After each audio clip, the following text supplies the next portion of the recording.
Oke, assalamualaikum warahmatullahi wabarakatuh kepada emak-emak PKH Pon saya hargai yang sekarang menjelang sore. Saya menginformasikan kepada peserta PKH yang saya akan jabarin di video ini, tapi sebelum saya lanjut langsung ke yang dituju, saya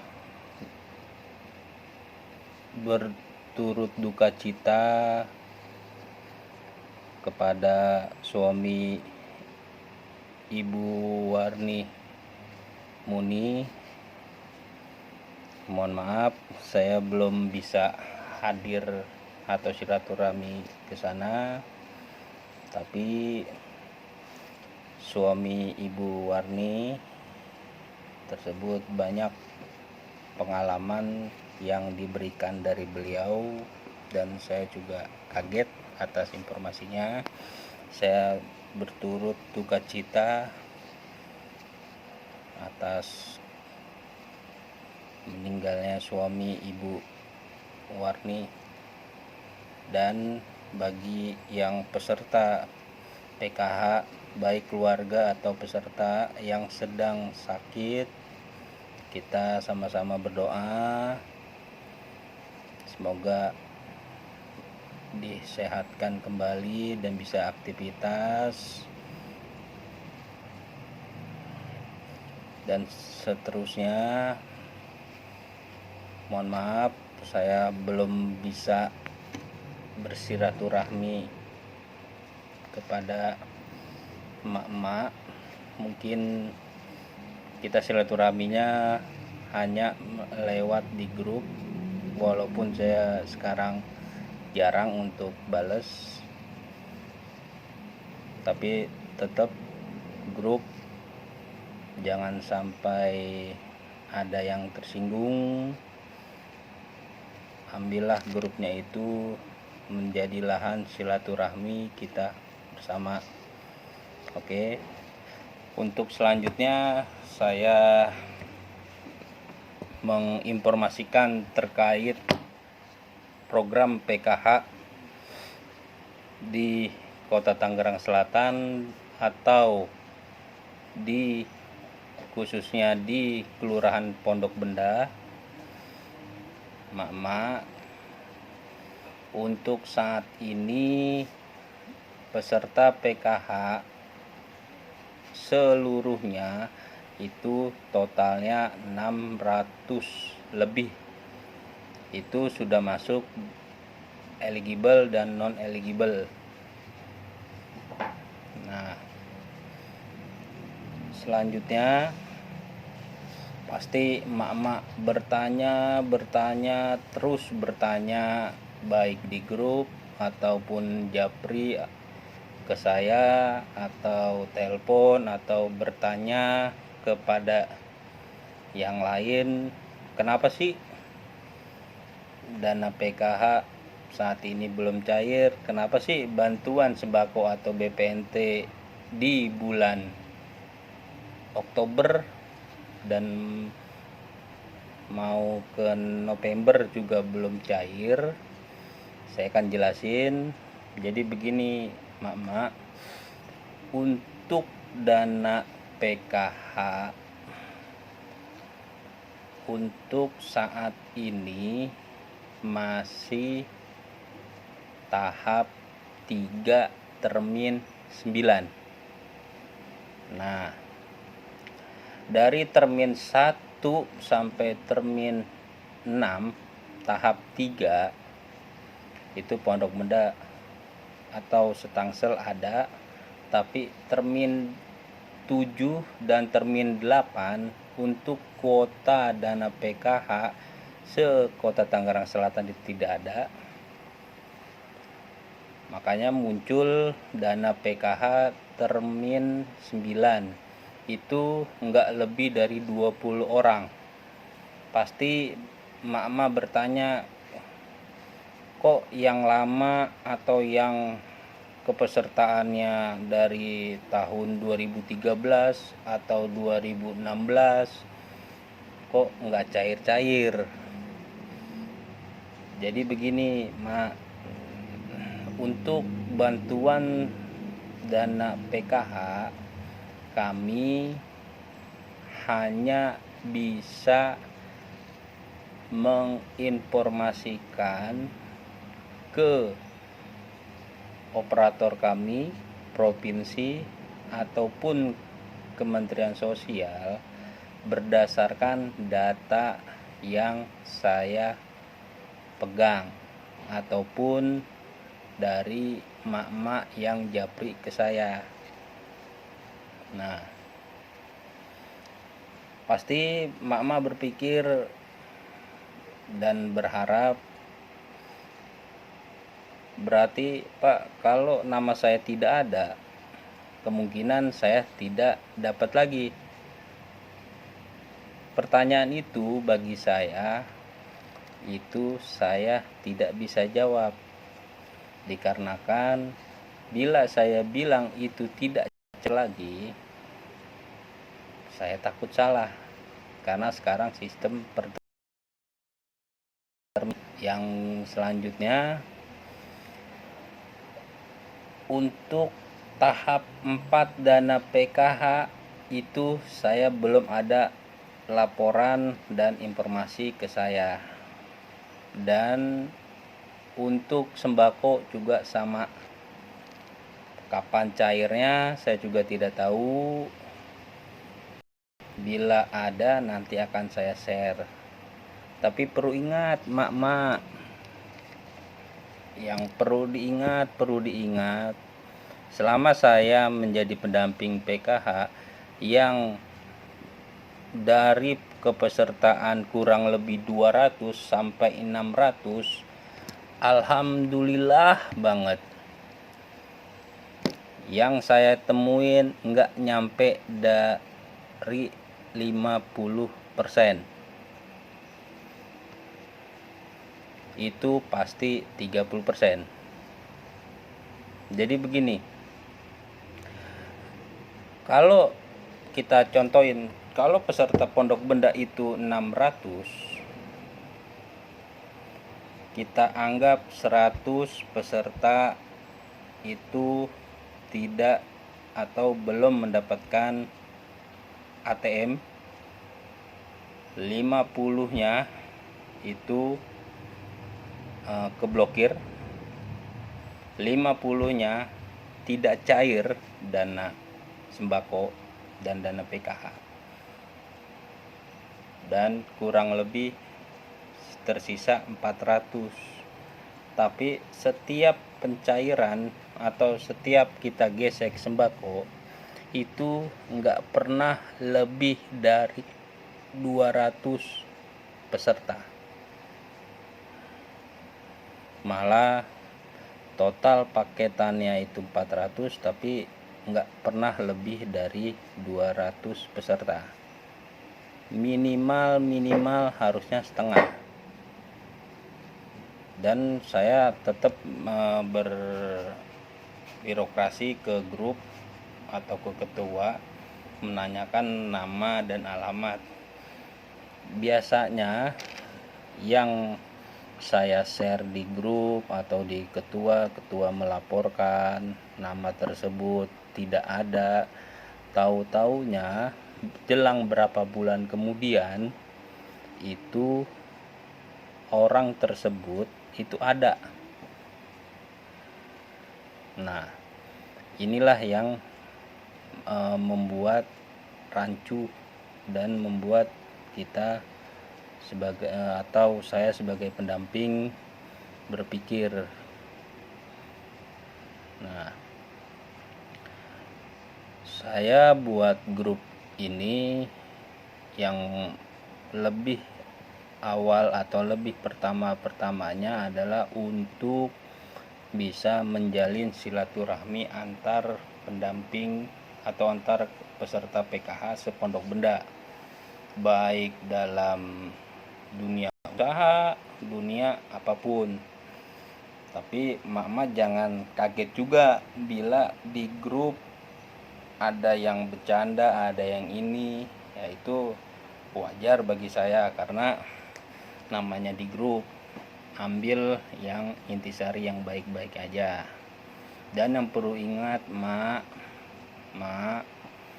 program PKH ini atau program keluarga harapan ini jangan dijadikan acuan kebutuhan walaupun membutuhkan. Kenapa? Karena program ini bukan program paten. Ingat, pasti ada masa-masanya. Ada masa-masanya, bisa program itu dihapuskan, bisa ini.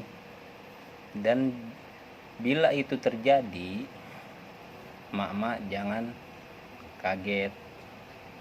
Kenapa saya bilang saat ini saya berpikir bahwa program ini awalnya di tahun 2008 sampai sekarang. Namanya suatu program pasti ada masanya. Makanya saya langsung bilang ke emak-emak seperti ini biar tidak kaget terkait program keluarga harapan ini. Nah,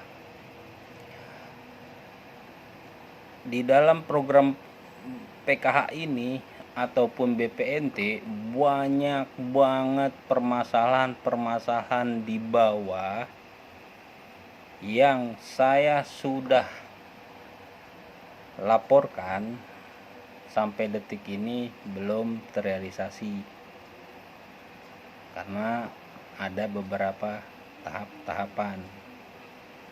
Tapi perlu diingat, di bulan ini Oktober, di bulan saya lupa ingat, kalau nggak salah di bulan Agustus atau September, untuk keanggotaan emak-emak satu kakak itu di Pondok Benda totalnya yang bermasalah adalah 1.300 anggota. Nanti saya akan share berbentuk Excel bagi emak-emak yang tidak mengerti atau mengerti, silakan buka aja berbentuk Excel. Itu kurang lebih 1.300 anggota PKH yang tidak masuk di data DTKS. Dan akhir bulan kemarin saya bertanya kepada tim yang di dalam DTKS, pengajuan nama 1.300 untuk seluruh anggota PKH sepondok Benda itu sudah dilaporkan, tinggal nunggu hasil kementerian. Tapi perlu diingat, mak, saya mengajukan sesuai data yang saya pegang. Jadi bila nama atau tersebut tidak ada, tiba-tiba dia bertanya ke saya akan pasti tanya, apakah ibu sudah menaruh atau menitip kakak atau KTP. Mungkin bagi saya inilah yang data sampai saat ini, jangankan di Tangerang Selatan, se-Indonesia itu bermasalah. Karena ini nggak bakal bisa sinkron atau bener kalau data dari bawah dengan data dari pusat itu bisa sinkron. Pasti ada kesalahan, dan emak-emak jangan menyalahkan ke kita ataupun ke daerah atau pusat terkait data ini, karena ini sistem. Dan perlu diingat, Mak, kenapa sih dana PKH saya yang kemarin dapat contoh 1 juta, sekarang saya dapat cuma 300, atau yang kemarin saya dapat 500, tahu-taunya dapat 125, kemarin saya dapat 350, sekarang tidak cair di tahap kedua atau tahap 3 yang belum tuntas. Perlu diingat, data emak atau data satu keluarga emak atau di dalam kakak itu secara otomatis. Jadi kalau contoh anak emak harusnya sekarang kelas 3 SMA, tahu-taunya dilihat dari tanggal lahir ternyata bisa sudah lulus, makanya komponennya akan berkurang karena data DTKS, data EPKH dengan Dikdul Capil itu sekarang sudah sinkron. Dan ada lagi faktor data emak itu bukan data Tangerang Selatan. Maaf, contoh KTP-nya KTP Bogor, kakaknya kakak Bogor tapi tinggal di sini, dapat bantuan. Itu saya yakin kemungkinan nggak bakal cair. Kalau menurut saya, kalaupun itu cair, itu rezeki emak. Terus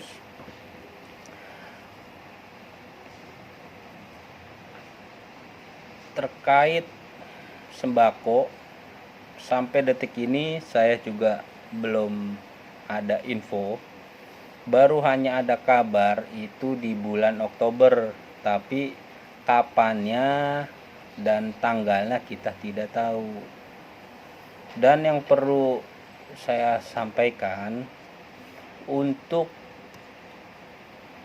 pembagian sembako bila ini terjadi dan seterusnya, kemungkinan pencairan sembako itu dikelola oleh TKSK atau yang kita sering di bagian umum.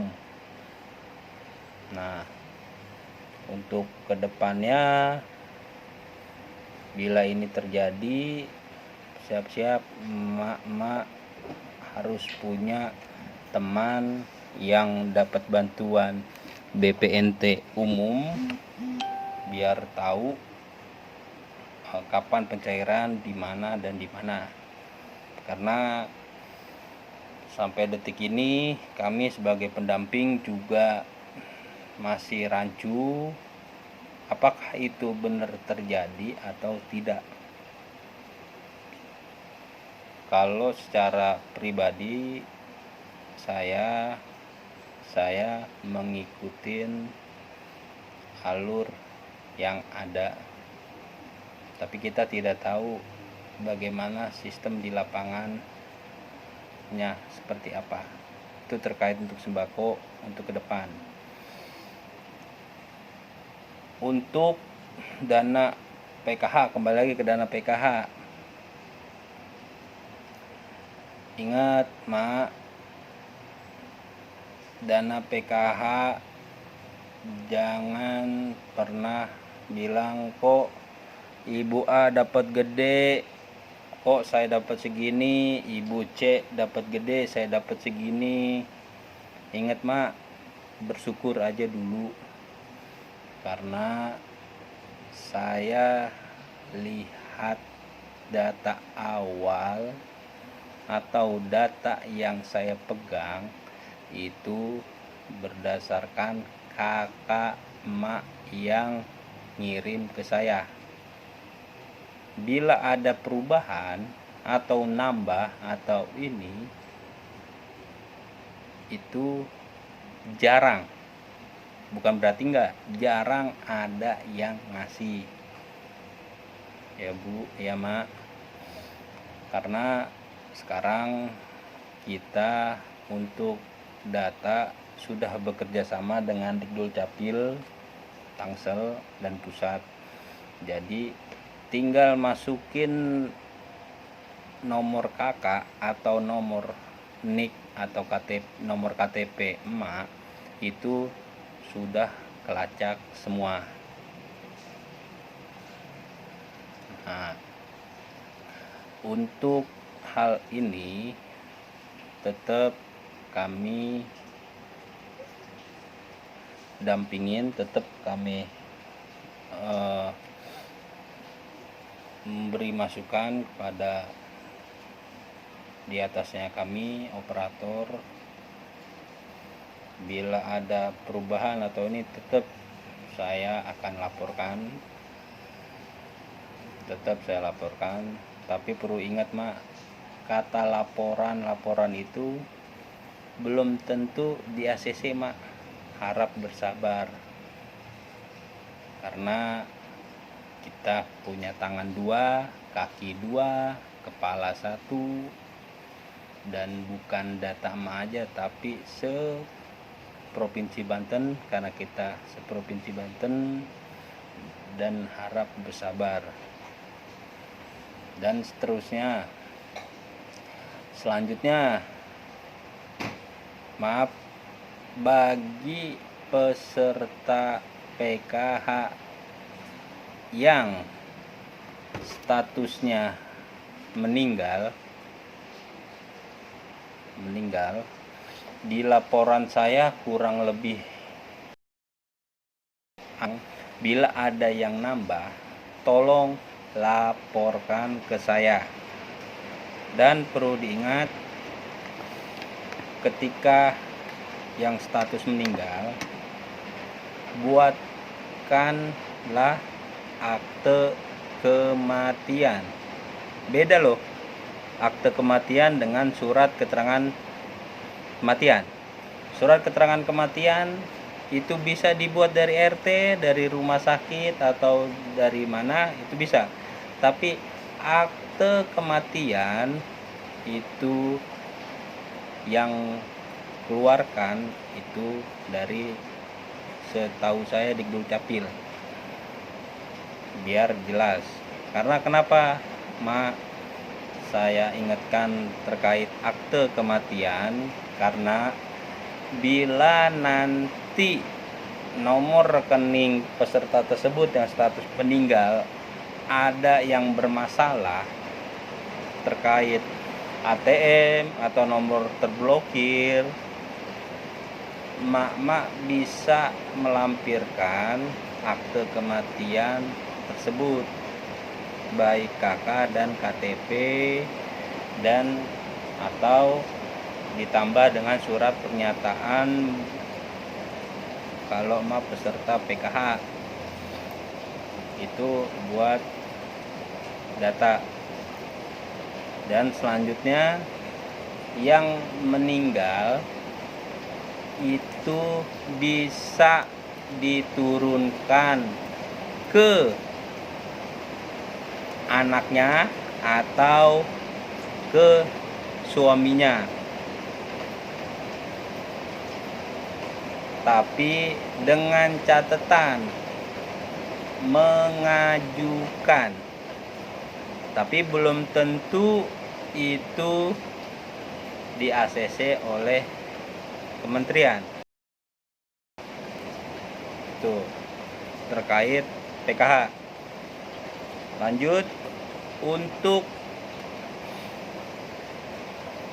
hampir 200 atau 160 KPM PKH yang belum mendapatkan alhamdulillah sampai detik ini belum ada jawaban dari minimal dari pihak Bank BNI ataupun dari kementerian.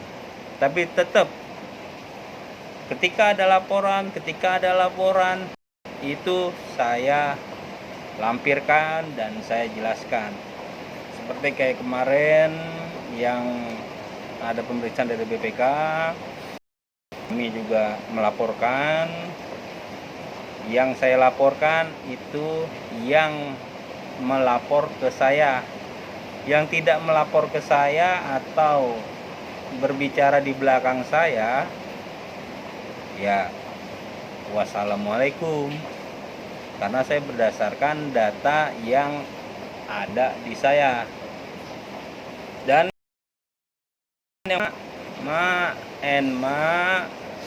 tolong jangan sampai kejadian, saya nggak nyebutin orangnya, tapi ada di salah satu kelurahan. Tolong mak jangan sampai tergiur terhadap pinjaman online atau pinjol atau disebut bangke dengan jaminan dana PKH atau dana KIP atau disebut dengan PIP.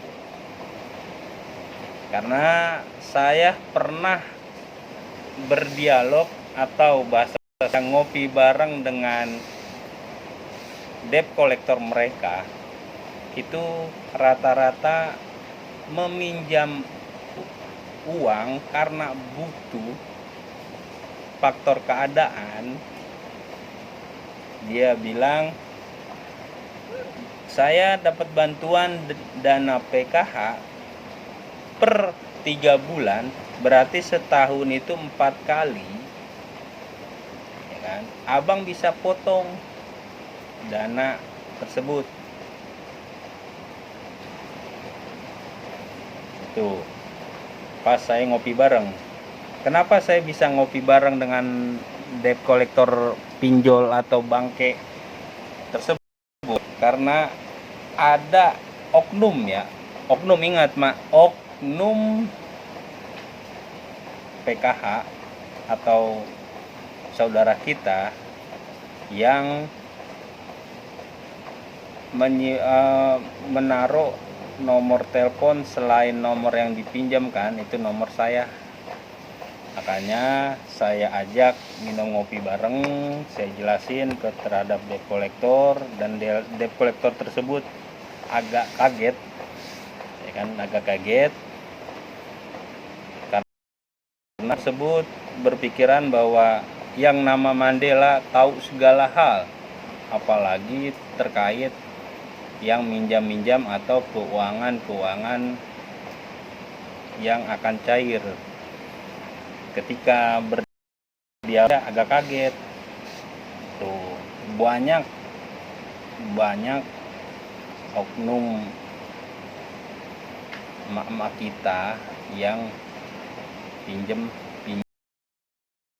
tersebut, bukan di kelurahan kita aja, tapi mungkin se-Indonesia ada. Mohon jangan sampai seperti itu, Mak. Tuh, jangan sampai, apalagi terkait bantuan PIP. Saya tahu, Mak pasti butuh dengan anggaran tersebut, bantuan KIP. Jadi perlu Mak ingat, secara tertulis bantuan KIP bagi anak Mak dapat tahap pertama, pasti Mak pikir tahap kedua, 3, dan keempat itu pasti dapat sampai anaknya sekolah tersebut dan sampai di situ. Tapi perlu diingat, Mak, realita yang ada itu emak jangan kaget kalau tahap pertama cair dana KIP atau PIP, dan tahap kedua itu tidak cair karena sistemnya rolling. Kalau saya bilang rolling ya, tapi kalau bahasa di lapangan adalah sistem kuota mah. Jadi jangan kaget hal seperti itu. Dan bagi bagi sekolah atau operator yang mengirim surat ke murid terkait peserta PKH atau apa, itu ajukan aja. Dan perlu diingat mak, kartu PKH itu hanya keluar di angkatan pertama. Bukan berarti yang nggak punya kartu PKH itu bukan peserta PKH. Masih. Nah, di lapangan kebanyakan pihak sekolah, madrasah atau kampus pasti menanyakan kartu PKH, dan dia nggak tahu kalau di lapangan ternyata kartu PKH ini hanya turun pas angkatan pertama. Itu kalau nggak salah angkatan 2013 itu pas turun. Nah, itu solusinya bisa dibuatkan surat keterangan bahwa ibu peserta PKH. Itu ada nomornya, ada alamatnya, ada nama ibu. Dan itu tolong kasih ke sekolah atau yang membutuhkan dengan data ibu. Dan emang di zaman Covid ini pasti berpikiran ismani, dan saya tidak bisa bilang kok harus kayak gini. Itu emang realita. Jangankan emak-emak, saya juga butuh, kan. Jadi begini aja mak, untuk kedepannya saya nggak akan nyolek mak. Setahu saya selama saya jadi pendamping PKH Pondok Benda, saya kagak pernah nyolek mak, apalagi meminta, kecuali dikasih, bukan meminta. Dan perlu diingat di pikiran mak bahwa jangan nanti bila program PKH itu tidak ada, itu emak jangan kaget dan jangan berharap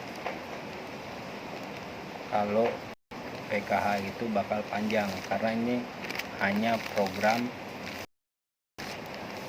tergantung dari yang duduk di presiden saat ini atau yang akan datang, apakah ini lanjut atau tidak.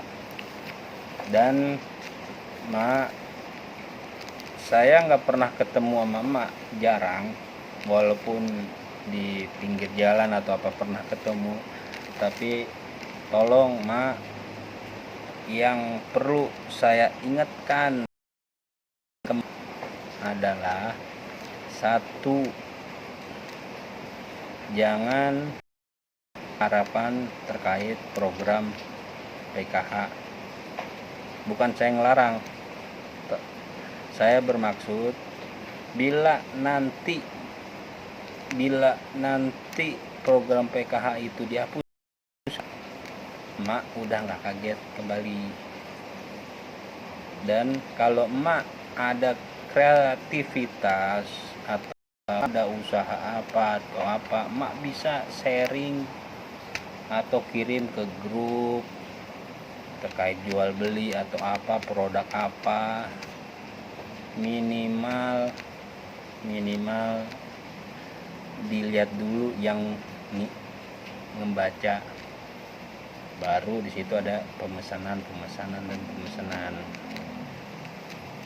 Yang saya yang agak fatal adalah pasti saya berulang-ulang, baik yang ketemu sama saya ataupun yang lewat japri, yang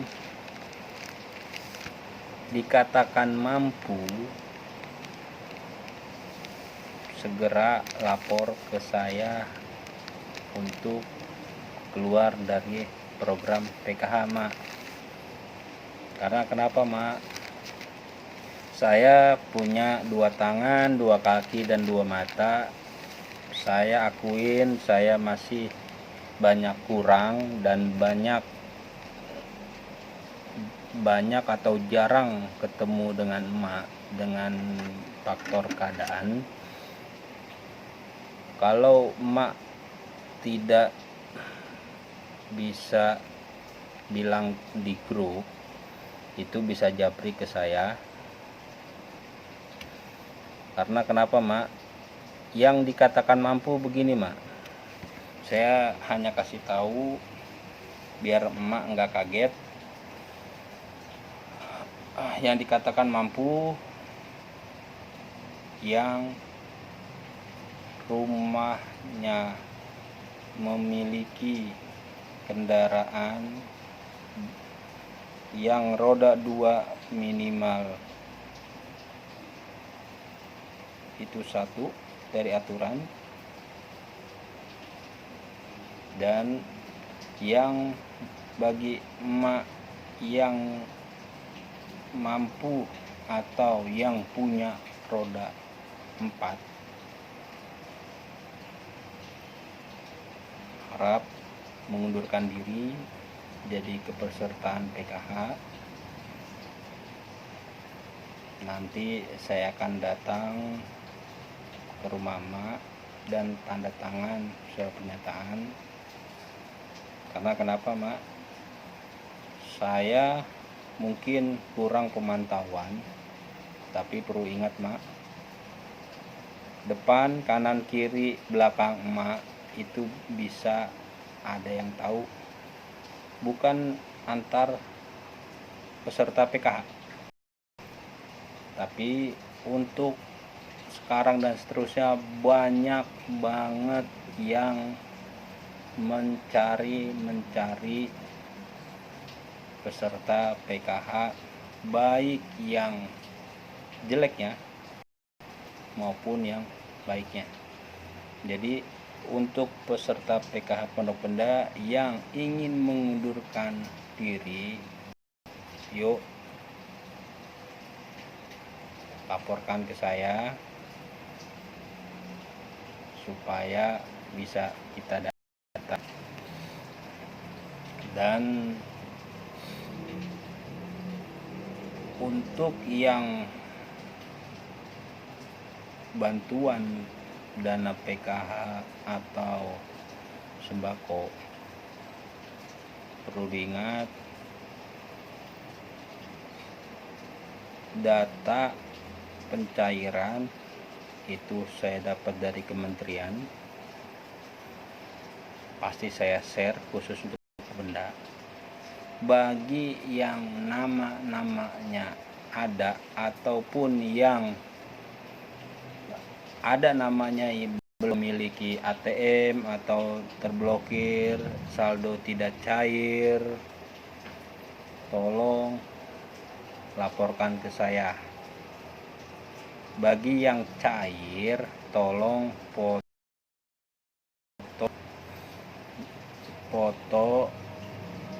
peserta tersebut sama dananya sama ATM-nya. Bukan buat saya, tapi ini dari tahun 2021 Januari selalu dilaporkan. Tuh, tolong kerjasamanya, Mak. Yang terakhir, karena ini mau asar dan udah ajan asar ditambah guyur hujan,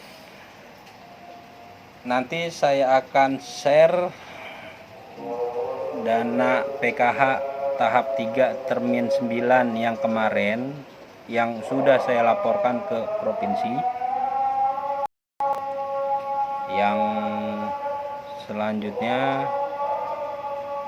tetaplah bersilaturahmi antar peserta, baik lewat grup atau lewat tatap muka. Dan mohon maaf bila saya ada kesalahan, baik sengaja atau tidak sengaja. Saya akan lanjut video ini nanti di minggu seterusnya. Dan kalau emak-emak kurang mengerti atau kurang paham, tolong tanya ke peserta yang menurut emak yang mengerti. Oh ya, emak ingat, ketua kelompok itu yang saya buat, tolong jangan berpikiran bahwa ketua kelompok itu digaji. Ingat, ketua kelompok itu dia melakukan atau menjadi ketua kelompok itu atas kemauan ketua atau nama tersebut dan tidak mengharapkan imbalan apapun. Jadi jangan berburuk sangka terhadap ketua kelompok, karena baik ada di grup ataupun ada ketua kelompok di Pondok Benda, saya pasti akan bersilaturahmi atau menginformasikan bagi di grup PKH. Kalau tidak ada jawaban, saya langsung bertanya ke ketua kelompok. Tuh.